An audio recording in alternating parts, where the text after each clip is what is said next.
Alright, part 2. Due to popular demand, here's the door. Yeah, so he's done all the work here basically when I was away for work. I've come back to this shit.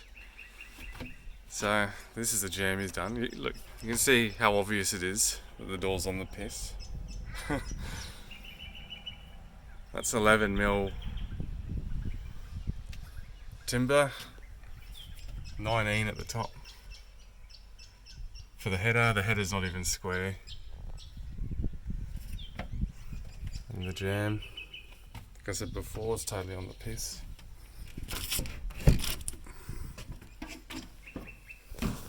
He also did some rotten floorboards here. So believe it or not, that's the floorboards that have been replaced, apparently. He's removed them and put some old ones in from out the back, which is fine, but they obviously don't fit very well.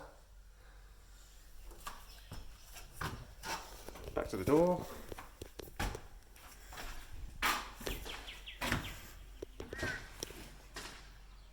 Pretty sure the hinge takes a few more screws than that, but yeah, what do I know?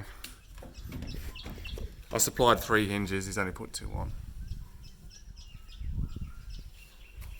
I don't know how long those screws are.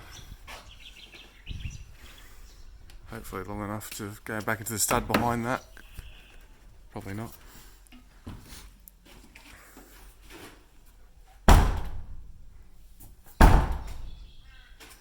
Just gotta do the old lifteroo to shut it.